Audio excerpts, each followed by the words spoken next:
The first point to understand is if you think that the function of Channel 3 or the Burlington Free Press is to educate you about the world in which you're living, it's not. It really is not. And that's the nature of private media in general.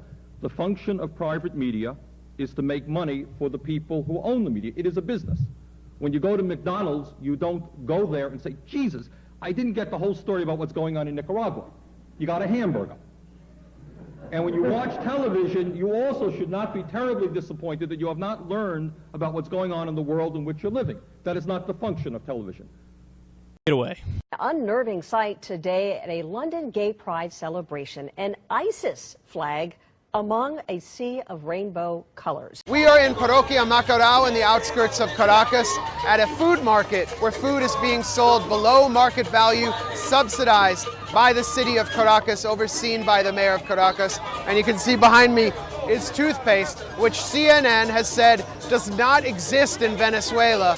And what is on the plane are basic goods, things that aren't available or accessible in Venezuela, things like nutritional biscuits, toothpaste, toothbrushes, just basic commodities that aren't available or readily available to Venezuelans right now because of the regime that they're currently living under. So, I mean, here you have all the basic foodstuffs, pasta, flour. They're focusing on protein here, so you have a fish stand, and it's being sold well below market rate, as you can see from the prices. This is salted fish. ¿Puedo probarlo? Sí. Tengo hambre, entonces. General, not in general, but as is the fact, the mass media in this country is owned by very, very wealthy people. Both David and Abby mentioned that we live in a country where a tiny handful of people own and control our country, and you can be damn sure that when you own and control this country, you own and control the media. He was part of the online revolution that put the future of printed word up in the air. Can he help save it? Within the last few minutes, CNN has learned that Jeff Bezos, the founder and CEO of Amazon.com, is buying the Washington Post. Price tag $250 million.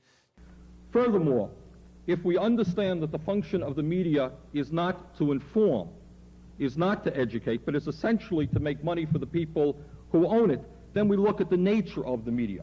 And what you're seeing now, and Abby correctly went through some of the incredible things that are going on in this country. Huge numbers of our brothers and sisters in this country can no longer read. You know, when you sit there and as a politician you think about how do you communicate with the people, significant numbers of our people cannot read. No one is terribly worried about that. In fact, that's to the advantage, I suspect, of the people who own this country. Television is a better way to manipulate people's minds. And just the historical practices of the Russians, who are typically almost genetically driven to co-opt, penetrate, gain favor, whatever, which is a typical Russian technique. So go into greater detail. We see these beautiful pictures at night from the decks of these two U.S. Navy vessels in the eastern Mediterranean. I am tempted to quote the great Leonard Cohen, I'm guided by the beauty of our weapons. And they are beautiful pictures of fearsome armaments making what is for them a brief flight over to this airfield. Also interesting is, remember, it's illegal to possess these stolen documents. It's different for the media. So everything you learn about this, you're learning from us. And in full disclosure, let's take a look at what is in there and what it means. Joining us now, CNN. Part of the bombing campaign. We're helping them choose targets, and we are refueling the Saudi bombers that are dropping the bombs. It is said that thousands of civilians have died in Yemen because of this.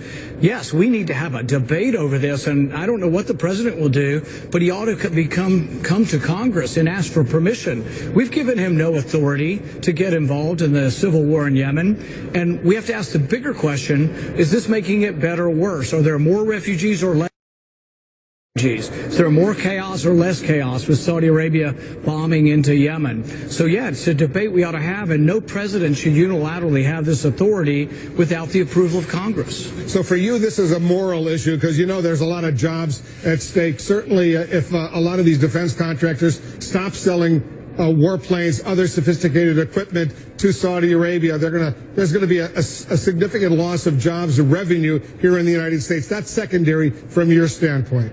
than through books. And it's good to have illiteracy, and that's probably why we have it. But what's going on now is the media is giving up to a large degree any pretense at serious journalism. And you're moving... This isn't play, it's practice for self-defense.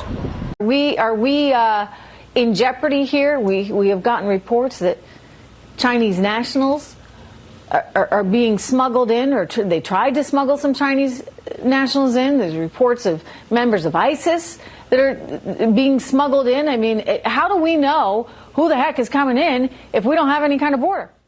Here's your pop quiz. North Korea. North Korea has borders with 3 other countries. What are the 3 other countries? I will spot you the first 2. Obviously, North Korea has a border with South Korea, one of the most famous borders on Earth. It features a real live DMZ. It's one of the most fraught conflict lines on the planet, and it has been for decades. So that's one of the 2 I will spot you. Obviously, North Korea borders South Korea. North Korea also borders China. They're very conscious of that border. It's a big, important international geopolitical thing. So that's 2 of the 3, right? North Korea borders South Korea. North Korea borders China. What is the 3rd country with which North Korea has a border? It's right up there on the sea coast in the northeastern corner of North Korea, where the Tumen River filters into a muddy delta and reaches the sea. It's up there in the far north. It's a wicked cold, wicked isolated, gray little corner of the world.